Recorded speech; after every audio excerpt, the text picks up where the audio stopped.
ছাত্ৰ ছাত্ৰীসকল আজি আলোচনা কৰিম ক্লাছ 10ৰ এছামিছৰ ফাৰ্ষ্ট ইউনিট টেষ্টৰ কুৱেশ্যনসমূহ আলোচনা কৰিম। কেনেকুৱা ধৰণৰ কুৱেশ্যনসমূহ তোমালোকৰ পৰীক্ষাত আহে চাবা অলপ। তো নলবাৰী ডিষ্ট্ৰিক্টৰ হয়। 1 নম্বৰ হৈছে চমুত্তৰ দিয়ে, ইয়াত আছে 3 মাৰ্ক আছে। 2 নম্বৰত চমুত্তৰ লিখা, ইয়াত আছে 6 মাৰ্ক।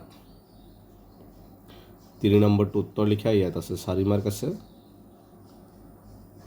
4 নম্বৰত 2 মাৰ্ক আছে অতি চমুত্তৰ লিখা।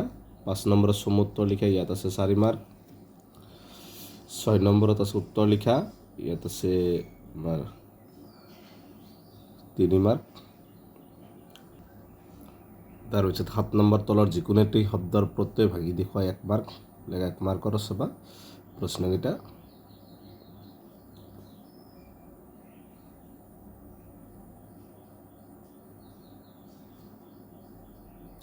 ৰচনা আছে, তলৰ যিকোনো এটা বিষয়ৰ ওপৰত ৰচনা লিখা। তোমাৰ জীৱনৰ লক্ষ্য গ্ৰন্থমেলা বিজ্ঞান আৰু কুসংস্কাৰ, ইয়াত আছে 6 মাৰ্ক।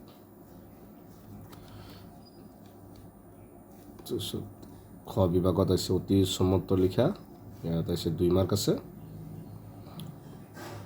11 নম্বৰ চমুত্তৰ লিখা, ইয়াত আছে 8 মাৰ্ক আছে, 4টা 2 মাৰ্কৰ।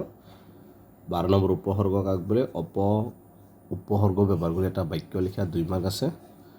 গ বিভাগটো সকলোৰ কাৰণেও নালাগে, যিকোনো 2টা বিভাগ লিখিলে হ'ল।